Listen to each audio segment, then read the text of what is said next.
I know you've been watching K-dramas and binging them on Netflix. Chances are if you clicked on this video, you watch K-dramas too, or as they're known, Korean dramas. We've got a new one to discuss today. I just finished watching The Sound of Magic, and let's talk about that for a bit. But if you're not familiar with it, I say go watch it and come back to this video when you have, because there's going to be plenty of spoilers as I dissect a little bit about the story from a screenwriter's perspective.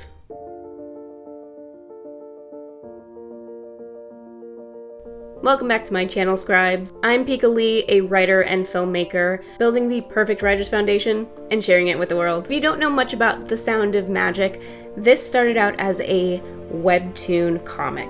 Now, just by searching on Webtoon, you can absolutely see that this comic pretty much looks exactly like what Netflix originals put out on their platform, and it looks fantastic. I can't deny that the visuals in the comic, mixed with the visuals on screen, have really come alive.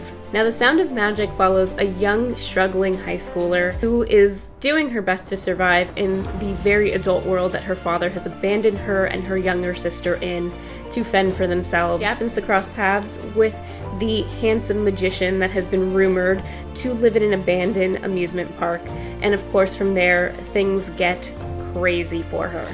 Now, right off the bat, when you watch the opening sequence, you can see that this has sort of a dark feel, and when you go into the rest of the first episode, you can really see how this tone is going to carry throughout the whole season.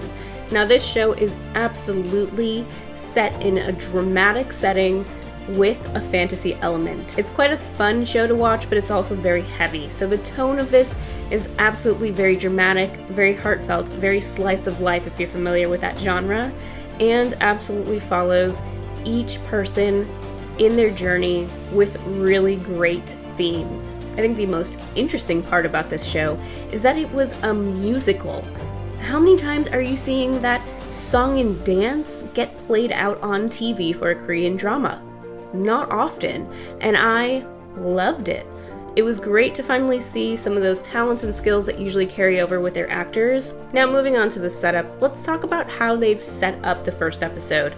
And they do this really, really well. When we're introduced to the characters, it's pretty much right at the first scene. There's an opening scene, it's a lot of singing and dancing, which is awesome, and a little bit of storytelling as well. What I liked about the opening dance scene is that there's so much going on to tell the story just of who this mysterious magician is and where he lives and sort of how this myth was born and what it became. And there's a lot of introduction of the characters, but you don't necessarily know how they're going to develop in the story just from this scene alone, which keeps it really refreshing, and it doesn't ruin the element of surprise. But of course, it is clear who our two main leads are going to be, and we do end up seeing the magician and Ai. I think my favorite part of the very beginning is right after we're done being introduced to this myth and everything that's happening, school begins. And of course, we were there the whole time, just in sort of an imaginary fantasy song and dance, which I wish I had been involved in my high school. I think what's interesting about Ai making her appearance is how she comes into the scene once we've begun class, once it's set firmly back in reality. Now, something that they did that was amazing and should be noted for writers everywhere, please watch that scene and analyze it, because there's not much dialogue going on to introduce her, and there's also not much dialogue to introduce our secondary main lead, which is going to be her love interest, of course. Immediately we get a sense of who they are as people before they even get to officially meet each other. And it's really, really interesting because we already see there is potentially a connection. We already see it happening before anybody, and that's really amazing because it lets the audience in on something that they can feel like a secret that they know before the main character knows, so that you're sort of rooting for someone, kind of like rooting for Nail Dung. Now for Ai, we see that she is struggling with one big thing, becoming an adult before her time. And then we find out that the purpose of the magician and their paths crossing is for the magician to stop this. Literally stop this at all costs. He's going to open up Ai's eyes and let her know that it's okay to enjoy some parts of being a child.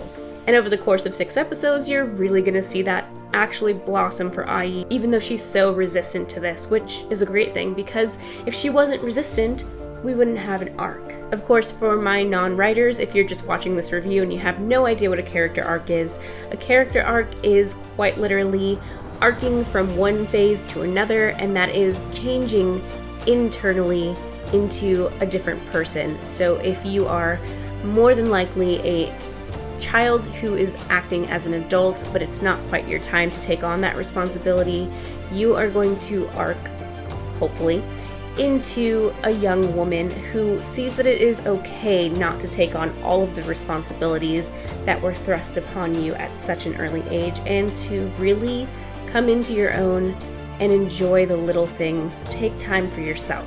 Yeah, a lot of this had a lot to do with dreaming big, but also dreaming for yourself rather than taking on someone else's dreams and taking on someone else's responsibilities. Now, a surprising small third arc is actually the magician himself.